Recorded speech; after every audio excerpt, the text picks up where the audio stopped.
Wonderla toilet cleaning ను సులభంగా మార్చే పవర్ఫుల్ ప్రొడక్ట్ ఎలిమ్ టాయిలెట్ క్లీనర్. నమస్కారం, వెల్కమ్ టు ఐ డ్రీమ్. ధర్మ మార్గం విత్ విజిత కార్యక్రమానికి స్వాగతం.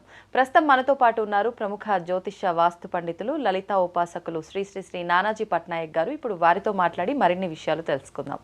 నమస్కారం గురుగారు. శ్రీమాత్రే నమః. భక్తుల విషయానికి వస్తే, భగవంతుడు భక్తుడు. మనం ఎంతో జ్ఞానం ఉండి అన్నీ తెలిసే వయసులో ఉన్నా కూడా మనకు ఇది చెయ్యాలి, ఇది చెయ్యొద్దు భగవంతుడి విషయంలో అనేది ఒక క్లారిటీ ఉండదు. మనం ఇన్ని పూజలు చేస్తున్నప్పటికీ ఒక నిజమైన భక్తుడిగా మనం ఉండలేము. కానీ ప్రహ్లాదుడి విషయానికి వచ్చేసరికి పుట్టిన క్షణం నుంచే విష్ణు భక్తుడుగా ఉన్నాడు. ఆయన ఇంకా ఎంత అంటే ఆయనని ఎంత టార్చర్ చేసిండ్రో మనకు అవన్నీ తెలుసు, మనం విన్నాం అవన్నీ కథలు పురాణాల ద్వారా తీసుకుంటే.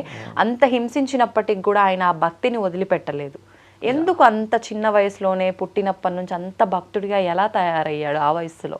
దానికి చాలా ఇన్డెప్త్ ఇది ఒకటి ఉంది. ఎట్లా అంటే ప్రహ్లాదుడి యొక్క తండ్రి హిరణ్యకశిపుడు ఏం చేస్తాడంటే ఆయన తపస్సుకి వెళ్తాడు వరాలు పొందడానికి. వెళ్ళినప్పుడు ఇంద్రుడు అతని యొక్క రాజ్యాన్ని మొత్తం కైవసం చేసుకుంటాడు. అప్పుడు హిరణ్యకశిపుడు భార్య గర్భవతిగా ఉన్నప్పుడు ఇంద్రుడు తీసుకెళ్ళిపోతున్నప్పుడు అప్పుడు నారదుడు అడ్డుపడి చెప్తాడు, ఏంటి నువ్వు అన్నప్పుడు వదిలేస్తాడు. మళ్ళీ వదిలేసినప్పుడు ఈ హిరణ్యకశిపుడు యొక్క భార్యని ఒక ముని ఆశ్రమంలో నారదుడు పెడతాడు. పెట్టినప్పుడు అప్పుడు నారదుడు నారాయణుని గురించి చెప్తూ ఉంటాడు, విష్ణువు గురించి చెప్తూ ఉంటే హిరణ్యకశిపుడు భార్య ఆవిడ ఎవరైతే ఉంటుందో ఆవిడ కడుపులో ఈ ప్రహ్లాదుడు ఉండి వింటూ ఉంటాడు, ఊగొడుతూ ఉంటాడు ఆయన చెప్పేది. అంటే ఆ ఏజ్ నుంచే మనం చూడండి, మహాభారతంలో కూడా ఇది ఉంటుంది.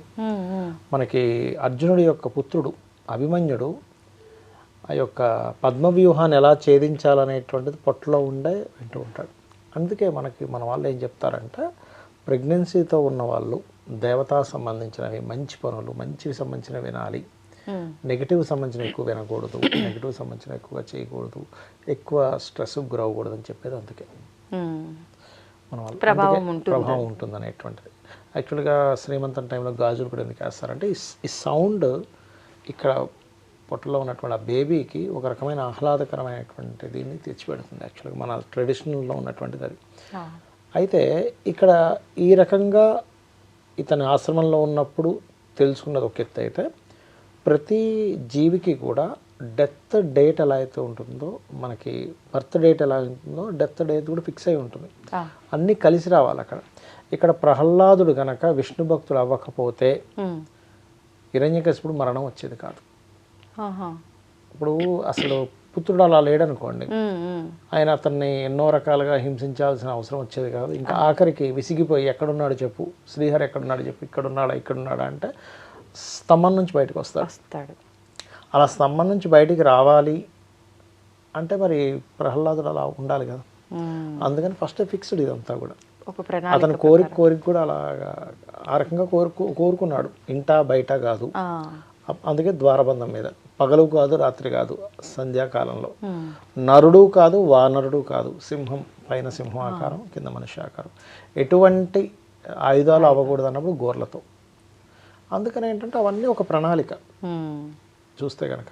ఇక్కడ మనం ఏంటంటే, మీరు ప్రహ్లాదుడు ఇందాక మీరు అన్నారు నిజమైన భక్తులు కానీ, ఇక్కడ మీరు గమనించినట్లయితే ప్రహ్లాదుడికి సంబంధించినటువంటి వృత్తాంతంలో ఆయన ప్రతి దాంట్లోనే విష్ణువుని చూస్తూ వచ్చాడు. ఒక సింహంతో కనిపిద్దామని ఆ సింహంలో కూడా విష్ణువుని చూశాడు. అందుకని ఆ సింహం వెనక్కి వెళ్ళిపోయింది. ఆ సింహానికి ఇది పెద్ద ఏనుగులా కనబడ్డాడు ప్రహ్లాదుడు.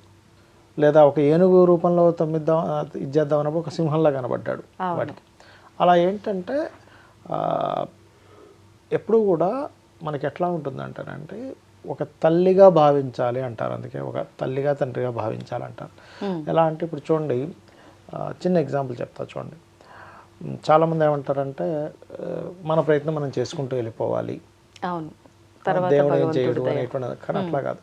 మన ప్రయత్నం చేస్తూ భగవంతుడే మన చేతికి ప్రయత్నం చేస్తున్నాడు అనే భావనలో ఉండాలి. అంటే ఎలా అంటే, చిన్న ఎగ్జాంపుల్ చెప్తా చూడండి. ఒక తల్లి ఉంది, పిల్లవాడు పొద్దున్నే నిద్రలేచి వాడి పనులు వాడు చేసుకుంటూ శుభ్రంగా ఆనందం వేసి స్నానం చేసుకుని అన్ని సర్దుకొని వెళ్ళిపోతుంటే పెద్దగా పట్టించుకోవాలని చూడదు. వాడు అన్ని పనులు చేసుకుంటాడులే అంటే. కానీ అలా కాకుండా ప్రతిదీ కూడా తల్లి చేయాలి, తల్లి చూసుకుంటే నేను కాదనేటువంటి దీంట్లో ఉన్నాడు అనుకోండి పిల్లవాడిని, తల్లి అంటారు నేను చూసుకోవాలి లేకపోతే ఎట్లా. అలా ఏంటంటే ప్రతి జీవి కూడా ప్రతి దాంట్లోని అమ్మవారిని లేకపోతే వాళ్ళ ఇష్టదైవాన్ని చూసుకుంటూ ప్రతిదీ కూడా వాళ్ళు కనెక్ట్ అవుతూ ఉండాలి భగవంతుడితో. మీరు ఇదే దీన్ని ఇంకొంచెం కరెక్ట్గా అర్థం చేసుకుంటే కనుక మహాభారతంలో ద్రౌపది వస్త్రాభరణం జరుగుతుంది, వాళ్ళు పాచికలాడి పాండవులు ఓడిపోయిన తర్వాత. అక్కడ ఏమవుద్ది, వస్త్రాభరణం జరిగేటప్పుడు మొత్తం చీర మొత్తం లాగుతున్నప్పుడు చాలాసేపు రక్షించుకుందాం, తను కాపాడుకుందాం ప్రయత్నం చేస్తాం. ఎప్పుడైతే 2 చేతులు ఎత్తేసి కృష్ణుడిని ప్రార్థిస్తుందో అప్పుడు కృష్ణుడు వస్తాడు. అంటే నీ ప్రయత్నం నన్ను నేను కాపాడుకోగలను, నాకు భగవంతుడితో సంబంధం లేదనుకున్నంతసేపు నీ ప్రయత్నం మాత్రమే ఉంటుంది, కానీ నా ప్రయత్నం కూడా భగవంతుడే అనేటువంటి భావన మనకి ఎప్పుడైతే వస్తుందో, నేను ప్రయత్నం చేయడానికి శక్తి కూడా భగవంతుడే అనే భావన ఎప్పుడైతే వస్తుందో అప్పుడు ఖచ్చితంగా వచ్చి అక్కడ కాపాడతాడు. అది సో ఏంటంటే ఇక్కడ మనం అర్థం చేసుకోవాల్సింది ప్రయత్నం వేరు భగవంతుడు వేరు కాదు. ఆ ప్రయత్నానికి శక్తి ఇచ్చేవాడు కూడా భగవంతుడే. దీంతో మీరు ఎప్పుడైతే మీరు ముడిపెట్టుకుంటారో మీ జీవితాన్ని ఆటోమేటిక్గా సక్సెస్ ఉంటుంది. ఇక్కడ ఏంటంటే సక్సెస్సా లేకపోతే సక్సెస్ లేకపోవడం కాదు. నా ఉద్దేశం ఏంటంటే ప్రతిదీ కూడా మనం ఆ కర్మచక్రంలో పట్టి తిరుగుతున్నాము. నీకు అనిపించదు సక్సెస్ కాదేమో అని, కానీ ఒక్కొక్కసారి అది సక్సెస్ కూడా అవుతుంది ఒక్కోసారి. అంటే ఎలా అంటే చిన్న ఎగ్జాంపుల్ చెప్తా చూడండి. ఒక వ్యక్తి నేను చూశాను ఒకసారి, ఒక వ్యక్తి ఒక బిజినెస్ పెట్టి లాస్ అయ్యాడండి. అందరూ ఏమన్నారంటే ఆయన తిట్టారు, నీకు అసలు బిజినెస్ చేయడం రాదు, అది రాదు, ఇది రాదని. అది చాలా చిన్న బిజినెస్. మహా అంటే ఆ బిజినెస్లో ఆయన ఎంత టాప్ పొజిషన్కి వెళ్ళినా రోజుకు ఒక 2-3 వేల కంటే ఎక్కువ సంపాదించేవాడు కాదు. అది లాస్ అయిపోయి ఆయన అందులోంచి ఇంకో బిజినెస్లోకి వెళ్ళాడు, అక్కడ కొన్ని కోట్లు సంపాదించాడు. ఇదే ఇందులో సక్సెస్ అయ్యి ఉంటే ఆయన అక్కడ అయిపోయి ఉండేవాడు. సక్సెస్ అవ్వకపోవడం వల్ల ఆయన ఆ బిజినెస్లోకి వెళ్ళాడు. మనం అనుకుంటాం మనకు తెలిసిన జ్ఞానంతో వీడికి బుద్ధి లేదు, వీడి ఇట్లాంటిది తెచ్చుకున్నాడు అది ఇది అని, కానీ అసలైన ప్రణాళిక వేరే ఉంటుంది. అతను ఒకటే మాట అన్నాడు, నేను ఒకటే మాట చెప్పా ఆయనకి, నువ్వు ఒకటే అనుకో, ఇది నీ మంచిగా జరిగింది అనుకో.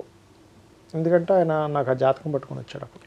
సార్ నేను ఒక బిజినెస్ పెట్టాను, లాస్ అయిన పరిస్థితి ఏంటంటే నీకు పెద్ద బిజినెస్ జాతకమే అనేది, ఇప్పుడు ఏదో టైం బాగాలేదు, ఫ్యూచర్ బాగుంటుంది, నువ్వు ఒకటే అనుకో, ఇది నీ మంచిగా జరిగింది అనుకో. సార్ అలాగా సార్, అది ఉన్న కొంచెం బంగారం అమ్మేసి నేను స్టార్ట్ చేశాను, ఇంట్లో వాళ్ళందరూ తిడుతున్నారు, ఉన్న బంగారం అమ్మేసావు అది ఇది అని. ఇప్పుడు ఆయన మీరు నమ్మరు, కొన్ని వేల కోట్లకు అధిపతి. ఎక్కడ చిన్న బిజినెస్ ఎక్కడ అంటే మనం అనుకుంటాం కానీ ఆయన అప్పటి నుంచి కూడా ఒకటే నమ్మాడు సిద్ధాంతం, లేదు అంతా భగవంతుడు నడిపించుకుంటాడు, నేను నా పని నేను చేసుకుంటూ వెళ్ళిపోతాను. నమ్మకం ఉండాలి, నమ్మకం ఉండాలి, అంతా భగవంతుడు అనేటువంటి భావన ఉండాలి. అదే నిజమైన భక్తి. ఒక్కసారి సక్సెస్ రాగానే భగవంతుడు ఉన్నాడు, లేకపోతే నా గొప్ప అనుకోవడం, సక్సెస్ రాకపోయేసరికి భగవంతుడు లేడని వదిలేయడం భగవంతుడు, అది భక్తి అనిపించుకోదు. ఇప్పుడు మీరు ఆయన కడుపులో ఉన్నప్పుడే ఇవన్నీ విని పెరగటము అని అన్నారు కదా, కానీ కొన్ని సందర్భాల్లో మనం కడుపులో ఉన్నంత వరకు ఆ శిశువు అన్నీ గుర్తుంటాయి, గత జన్మ కర్మలు అవన్నీ కూడా ఉంటాయి, ఇవి వీటి పర్పసే నేను వచ్చాను అన్న జ్ఞానం కూడా ఉంటుంది. కానీ భూమిపైకి వచ్చిన తర్వాత ఇవన్నీ మర్చిపోయి మళ్ళీ ఈ మానవ సంబంధాల మధ్య పడతారు, ఇవన్నీ మరి ఆయన విన్నవి అవన్నీ మర్చిపోవడం జరగలేదా? కారణ జన్ముడు కదా. ఓకే, ప్రహ్లాదుడు కారణ జన్ముడు, అందరికీ అది మన మానవ మాతృలకు అది సాధ్యం కాదు. మానవ మాతృల్లో కూడా కారణ జన్ముడు సాధ్యం. అది ఎవరు అనుకోవచ్చు అట్లా అంటే వాళ్ళు పర్టికులర్గా కొన్ని వాటి కోసం పుడతారండి. వాళ్ళు కొన్ని కాంబినేషన్స్ ఉంటాయి కారణ జన్మలకి. జూపిటర్ అండ్ సన్ చాలా స్ట్రాంగ్గా ఉంటారు వాళ్ళు. కొంతమంది జాతకాలు చూస్తే కూడా మీరు ఆల్రెడీ మీ యొక్క వంశంలోనే 3 తరాల క్రితం పుట్టారని కూడా చెప్పొచ్చు మనం. అదేంటంటే ఆ తరాన్ని ఉద్ధరించడం కోసం వస్తారు, వాళ్ళ వంశాన్ని ఉద్ధరించడం కోసం పుడతారు కొంతమంది. ఓకే, అంటే ఆయన ఒక ప్రణాళికతోటే పుట్టాడు కాబట్టి ఆయనకు అన్ని గుర్తున్నాయి, ఆ ప్రకారంగానే ఆయన జీవనం సాగింది. భక్తుడు అంత విష్ణు భక్తుడు అవ్వాలంటే కారణజన్ముడు కాకుండా ఎట్లా అవుతారు? నిజంగానే. అవునండి, ధన్యవాదాలండి. శ్రీమాత్రే నమః. తవ్వుతున్న శివలింగం సరే దాన్ని అట్లా కప్పేసేయండి, చూపించదండి. కృష్ణ ఇస్ దేర్, మూర్తి పూజ కాదు, సాక్షాత్ బ్రజేంద్ర నందన భగవాన్ ఉన్నారు మూర్తిలో. ఏమీ ఆశించకుండా ఆరాధించే వాళ్ళు కూడా ఉన్నారా ప్రభుజీ? నిజమైన భక్తి అంటే మనకు తెలియదు కాబట్టి